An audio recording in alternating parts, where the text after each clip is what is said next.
నమస్తే.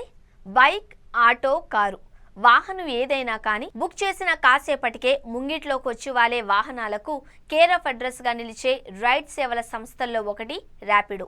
మిగిలిన వాటికి దీనికి ఉన్న తేడా ఏంటి అంటే ర్యాపిడో అసలు సిసలు తెలుగోళ్ల కంపెనీ. అతి తక్కువ సమయంలో ఈ సంస్థ వేగంగా విస్తరిస్తోంది.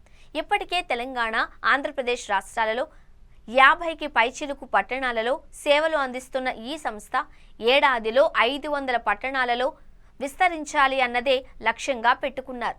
2 తెలుగు రాష్ట్రాలలో తమ సత్తా చాటిన ర్యాపిడో ఆ తర్వాత టార్గెట్ తమిళనాడు, కర్ణాటక, ఆ తర్వాత ఉత్తరాది రాష్ట్రాల మీద ఫోకస్ చేయనుంది. ప్రస్తుతం రోజు 33 లక్షల రైడ్లు నమోదవుతున్నాయి. ఈ మొత్తం రైడ్లలో 2 వీలర్ల విభాగం వాటానే ఎక్కువ.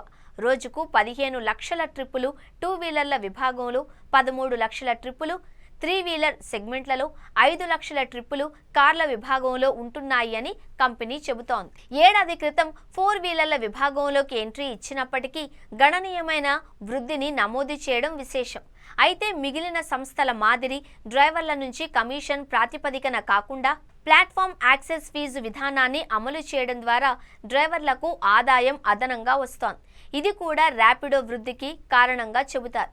మరి సంస్థ పబ్లిక్ ఇష్యూకు వస్తుందా అంటే మాత్రం నో అంటే నో చెబుతున్నారు. కారణం ఇప్పటికే తమ వద్ద గణనీయమైన నిధులు ఉన్న నేపథ్యంలో ర్యాపిడో సేవల్ని విస్తరించడమే తప్పించి పబ్లిక్ ఇష్యూకు వెళ్లాల్సిన అవసరం లేదు అంటున్నారు. మిగిలిన సంస్థలకు కాస్త భిన్నమైన ఫార్మేట్లో ర్యాపిడో వెళుతుంది అన్న అభిప్రాయం వ్యక్తమవుతోంది.